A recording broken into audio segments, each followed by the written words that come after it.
नमस्कार साथियों, आप सभी का बहुत बहुत स्वागत है आज की इस वीडियो में। आज की वीडियो दिल्ली पुलिस कांस्टेबल से संबंधित है। अगर आपने दिल्ली पुलिस कांस्टेबल का एग्जाम दिया है और जो आपने नंबर्स देखे होंगे, बहुत से ऐसे स्टूडेंट्स हैं जो नंबर देखकर भयभीत हो रहे हैं कि शायद फाइनल सिलेक्शन तक पहुंचे कि नहीं पहुंचे। लेकिन बहुत कम मात्रा में ऐसे स्टूडेंट्स हैं जो कह सकते हैं कि मेरा फाइनल सिलेक्शन हो जाएगा, मेरे इतने नंबर बन रहे हैं। फाइनल कट ऑफ से संबंधित या फिजिकल कट ऑफ से संबंधित आपने ढेरों वीडियोज यूट्यूब पर देखे होंगे और बहुत से कमेंट्स करके ये भी पूछ रहा है व्यक्ति कि सर मेरे इतने नंबर है, क्या मेरा फाइनल सिलेक्शन हो सकता है कि नहीं हो सकता है। उससे संबंधित मैंने आज का वीडियो तैयार किया है। इस वीडियो में मैंने 4 बिंदुओं को प्राथमिकता दी है। उम्मीद है आपका भी एक बिंदु इसमें सम्मिलित होगा, तो उसका भी आंसर आपको इस वीडियो में मिल जाएगा।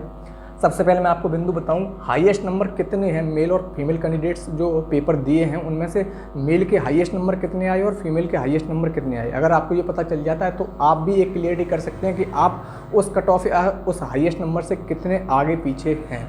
दूसरी बात यह है कि नॉर्मलाइजेशन में किसको फ़ायदा होगा, क्योंकि नॉर्मलाइजेशन जब होगा तो कितने नंबर्स का फ़ायदा होगा, किन कैंडिडेट्स को फ़ायदा होगा, नॉर्मलाइजेशन कार्य कैसे करता है। पिछली बार जो नॉर्मलाइजेशन हुआ था उसमें कितने नंबर का इजाफा हुआ।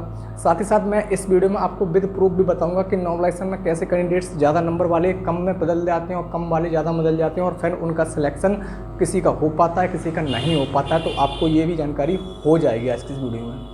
दूसरी बात यह है कि मेल और फीमेल की जो कट ऑफ रहेगी वो कितनी रहेगी। मेल की फिजिकली कट ऑफ कितनी रहेगी, फीमेल की फिजिकल कट ऑफ कितनी रहेगी। फिर जो फाइनल कट ऑफ बनेगी उसमें मेल कैंडिडेट्स की कितनी इजाफा होगा, फीमेल कैंडिडेट्स को कितना फ़ायदा होगा। साथ ही साथ एसटी और एसटी कैंडिडेट्स की जो कट ऑफ बनेगी फाइनल, उसमें कितने नंबर का इजाफा होने वाला है। दूसरी बात यह है कि फाइनल मेरिट किसको बाहर करेगी, क्योंकि बहुत से अभ्यर्थी ऐसे हैं जो अभी उम्मीद लगाए बैठे हैं कि मेरा फाइनल सिलेक्शन हो जाएगा। जब नॉर्मलाइजेशन होगा तो बहुत से अभ्यर्थी ऐसे हैं जो बाहर हो जाएंगे। तो कौन से वो अभ्यर्थी हैं जो बाहर हो जाएंगे, आज की इस वीडियो में आपको बताने वाला हूँ। थोड़ा लंबा हो सकता है, लेकिन अगर आप पेशेंस बना के रखेंगे तो वीडियो में बहुत कुछ है जो आपको हेल्प साबित करेगा और आपको स्वतः अंत में क्लियर हो जाएगा कि आपका जो सपना है उज्जवल होगा फिर धूमिल होगा। तो चलिए वीडियो की शुरुआत करते हैं। सबसे पहले तो मैं आपको बताऊं कि ये जो वैकेंसी आई है दिल्ली पुलिस के, इसके एग्जाम 3 फेज में कराए गए थे। पहला फेज आपका 14 नवंबर से 17 नवंबर के बीच में चला। फिर आपका अगला फेज चला 19 नवंबर से 23 नवंबर के बीच में, और अगला फेज आपका 28 नवंबर से 3 दिसंबर के बीच में चला है। अगर आप पहले वाले फेज में देखें तो जीएस का लेवल जो था वो सिंपल था, फिर इसमें आपका जीएस का लेवल मॉडरेट हुआ, और इस वाले में जो जीएस का लेवल थोड़ा हार्ड कर दिया गया था। इस वजह से अगर किसी बच्चे ने इस वाले फेज में एग्जाम दिया है तो नॉर्मलाइजेशन में उनको इन 2 अपेक्षाकृत फेज से थोड़ा बहुत फ़ायदा हो सकता है, 1-2 नंबर का। बाकी अगर दूसरे वाले फेज की बात करेंगे तो 20 तारीख को जिन अभ्यर्थियों का पेपर था उनकी भी शिफ्ट हार्ड थी, तो उनको भी फ़ायदा हो सकता है। अब बात करते हैं कि कट ऑफ कितनी जाएगी, साथ ही साथ नॉर्मलाइजेशन में किसको फायदा होगा। पिछली बार भी कह सकते हैं फिजिकल के लिए अच्छे गुना कैंडिडेट्स पास किए गए, तो इस बार भी वैकेंसी का 12 गुना कैंडिडेट्स पास किए जा रहे हैं। तो कह सकते हैं 90,000 कैंडिडेट्स ऐसे हैं जिनका फिजिकल होना है। तो 90,000 फिजिकल अगर करेंगे तो ऐसा फिजिकल कोई हार्ड भी नहीं है, तो अधिकांशतः बच्चा ऐसा होगा जो फिजिकल को पास करेगा। इस वजह से हो सकता है कि मेरिट भी थोड़ा बहुत बढ़ सकती है। बात करें पिछली बार जब ये वैकेंसी आई थी तो 30,000 कैंडिडेट्स ऐसे थे जिन्होंने कह सकते हैं पेपर तो पास कर लिया था, लेकिन वो फिजिकल देने नहीं गए थे। 30,000 कैंडिडेट्स ने फिजिकल छोड़ा था। इस बार ऐसा नहीं होने वाला। अगर कैंडिडेट्स छोड़ते भी हैं तो लगभग 10 से 15,000 अभ्यर्थी ऐसे होंगे जो शायद फिजिकल छोड़ें। ये छूटने का कारण इस वजह से था क्योंकि उस टाइम ग्रुप डी की वैकेंसी चल रही थी और आपकी एनटीपीसी की वैकेंसी चल रही, तो लगभग 1 लाख वैकेंसी ऐसी थी जिनमें बच्चा तैयारी कर रहा था।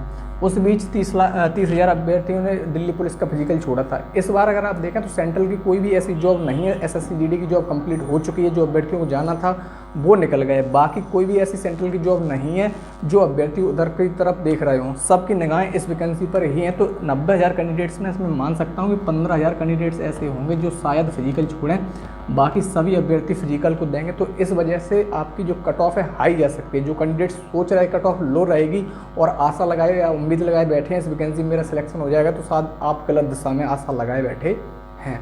चलिए अब मैं आपको बताऊं कि नॉर्मलाइजेशन में कैसे कैसे कार्य होता है। नॉर्मलाइजेशन 2 तरह से प्रभाव डालता है बच्चों की ज़िंदगी। कोई सोचता है कि शायद मेरा सिलेक्शन हो जाएगा, जब वो नॉर्मलाइजेशन स्कोर आता है तो उसका डाउन हो जाता है स्कोर। और कोई सोचता है कि शायद मेरा सिलेक्शन नहीं होगा, लेकिन नॉर्मलाइजेशन जब होता है तो उसके नंबर में अच्छा खासा इजाफा हो जाता है, उसका सिलेक्शन हो जाता है। लेकिन नॉर्मलाइजेशन जो प्रक्रिया होती है वो 2 तरह से कार्य करती है, 2 तरह से फ़ायदा दे सकती है आपको। एक तो क्या होता है कि जैसे आपने गलत और सही का आंकड़ा रेशियो देखा जाता है। आपने जैसे 80 क्वेश्चन आपने सही किए हैं और आपने 10 क्वेश्चंस को गलत कर लिया है, तो आपको नॉर्मलाइजेशन में हो सकता है कि 6 नंबर तक फ़ायदा मिल जाए।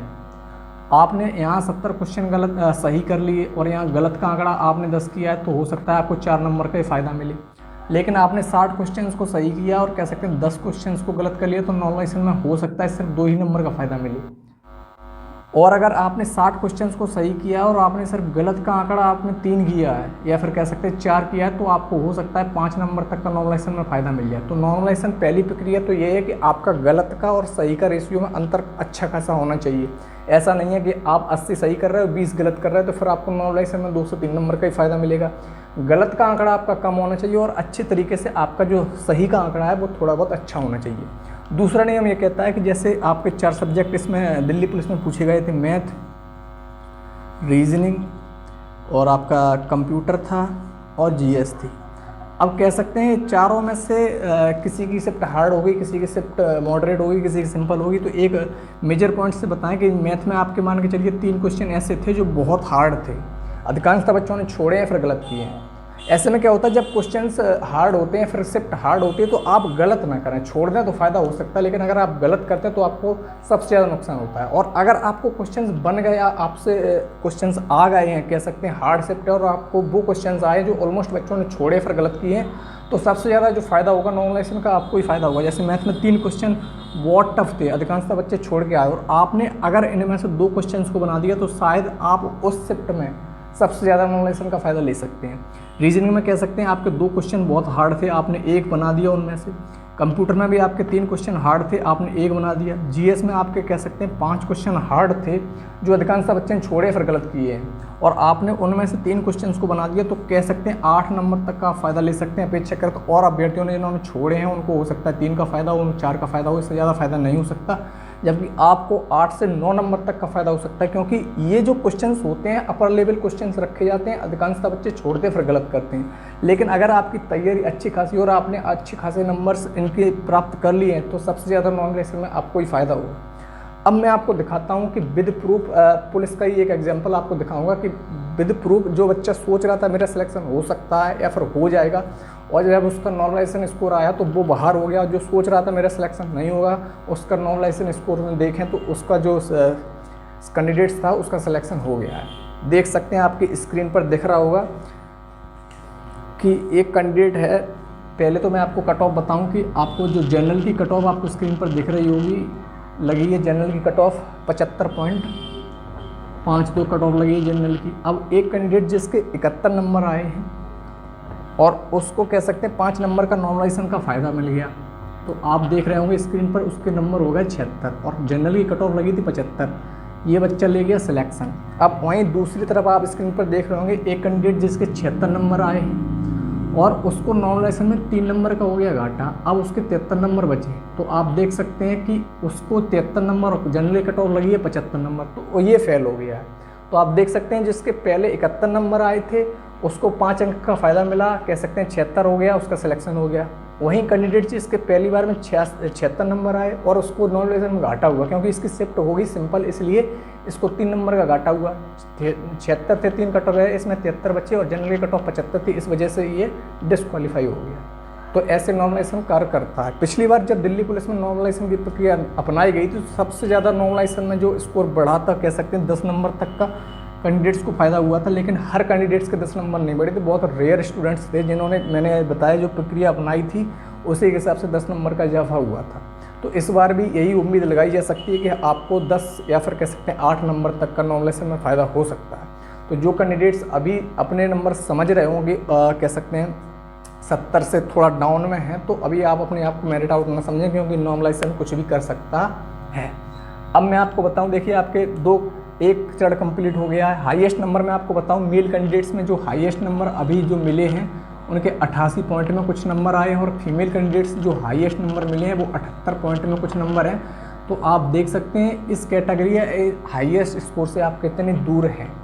यहाँ से आप अपनी रैंक भी निकाल सकते हैं, क्योंकि ये हाईएस्ट रैंक पे हैं दोनों। अब बात करते हैं, 2 क्वेश्चन आपके क्लियर हो गए, मेल और फीमेल की कट ऑफ और फाइनल मेरिट्स किसको करेगी बाहर। तो चलिए मैं आपको ये भी चीज़ें बताता हूँ। अब मैं आपको बताता हूँ मेल और फीमेल की फिजिकली कट ऑफ क्या रह सकती है, फिर इसके बाद मैं आपको बताऊँगा कि फाइनल कट ऑफ क्या रह सकती है, साथ ही साथ SC और ST को कितने फाइनल कट ऑफ में बढ़ सकती है इन लोगों की कट ऑफ, दोनों चीज़ें आपको बताता हूँ। सबसे पहले तो मैं आपको बताऊँ मेल कैंडिडेट्स की फिजिकल के लिए कट ऑफ जो लगेगी जनरल की, जनरल आपकी हो गया, ओबीसी हो गया, ईडब्ल्यूएस हो गया, और आपका एससी हो गया और एसटी हो गया।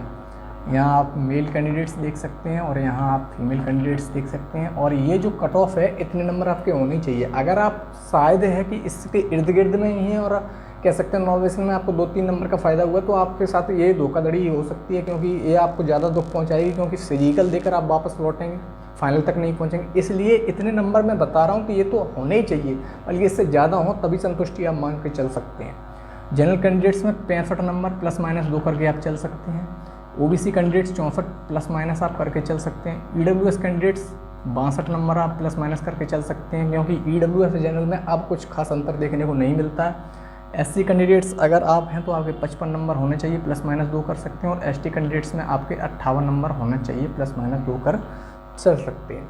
अब फीमेल कैंडिडेट्स की बात करेंगे तो 53 नंबर आपके जनरल में +- 2 करके आप चल सकते हैं। अगर ओबीसी की बात करेंगे तो 52 नंबर +- 2 करके चल सकते हैं। और अगर ईडब्ल्यूएस कैंडिडेट्स की बात करेंगे तो 50 नंबर +- 2 करके चल सकते हैं। और एससी कैंडिडेट्स 41 +- 2, और कह सकते हैं एसटी कैंडिडेट्स की अगर बात करेंगे तो 43 नंबर +- 2 होना चाहिए।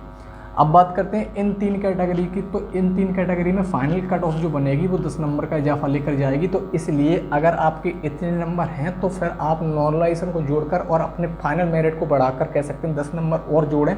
इतने बन रहे हैं तो आप फाइनल सिलेक्शन तक पहुंच सकते हैं, वरना आप वापस आएंगे फिजिकल देकर। यहीं अगर बात करेंगे एससी और एसटी कैंडिडेट्स की तो 7 नंबर ये भी अपने बढ़ा सकते हैं, क्योंकि इनकी कट ऑफ 7 नंबर फाइनल पहुँच सकती है। अब मैं आपको बताऊंगा कि फाइनल मेरिट से किस किस को बाहर होने के चांस बन सकते हैं। देखिए, जैसे कोई जनरल कैंडिडेट्स है और उसके 63 नंबर बने, और जो मैंने बताई फिजिकल के लिए कट ऑफ लगी है जनरल की, वो भी 63 ही लगी है। अब इसके 63 नंबर बने और इसकी जो शिफ्ट थी कह सकते हैं सिंपल थी, और इसको जो फ़ायदा हुआ है सिर्फ 2 नंबर का हुआ है, तो 63 2 65 बने। अब ये 65 नंबर लेके आया, इसने फिजिकल कर लिया है, लेकिन क्या अब इसके फाइनल चरण तक नंबर हैं 65 नंबर? नहीं है। तो फिर ये फ़ायदा होगा इसको, नुकसान होगा? नुकसान होगा, क्योंकि ये आउट हो जाएगा फिजिकल देने के बाद। वहीं एक कैंडिडेट जिसके 70 नंबर हैं और जनरल की कट ऑफ लगी है 74 नंबर, फाइनल कट ऑफ की बात कर रहे हैं। अब इसकी जो शिफ्ट थी वो हार्ड थी, और हार्ड शिफ्ट में इसको जो फ़ायदा हुआ है 6 नंबर का फ़ायदा हो गया है। इसके 70 थे, 6 का फ़ायदा हुआ, 76 नंबर इसके हो गए। और जो फाइनल कट ऑफ जनरल की गई 74 के, इसके 2 नंबर एक्स्ट्रा हैं, तो इसका फाइनल सिलेक्शन हो गया कि नहीं हो गया? तो फाइनल मेरिट ऐसे बाहर करेगी। अभी जो कैंडिडेट्स 65 नंबर भी सोच रहा है कि सर आप फिजिकल के लिए कट ऑफ ज़्यादा बता रहे हो, फिजिकल के बाद सोच सकते हैं आप 90,000 कैंडिडेट्स ऐसे हैं जो फिजिकल देने जा रहे हैं। तो अगर उसमें से उनको चाहिए कितने, 7,547 कैंडिडेट्स चाहिए, और 90,000 कैंडिडेट्स फिजिकल दे रहे हैं, तो शायद आप ये सोच सकते हैं कि फिजिकल के कैंडिडेट्स पास करेंगे, ज़्यादा से ज़्यादा संख्या में पास करेंगे तो 10 नंबर तो बढ़नी ही बढ़नी है मेरिट। 10 नहीं तो आप 9 तो मान के चल ही सकते हैं। यहाँ अगर आप 2 नंबर इससे ज़्यादा हैं तो फिर आप कैसे पहुँच सकते हैं? वो हाँ, एससी और एसटी कैंडिडेट्स उम्मीद लगा सकते हैं 65 नंबर या 60 नंबर पे हैं, तो उनकी उम्मीद तो एक कायम है कि बन सकती है। बाकी जनरल, ओबीसी और ईडब्ल्यूएस कैंडिडेट्स अपनी उम्मीद नहीं लगा सकते। उम्मीद है वीडियो में दी गई जानकारी आपको पसंद आई। वीडियो अच्छा लगा तो इसे लाइक और शेयर जरूर करिए। चैनल पर पहली बार विजिट हो तो प्लीज़ चैनल को सब्सक्राइब करके रखिए। मिलते हैं दोस्तों नेक्स्ट वीडियो में, तब तक के लिए धन्यवाद।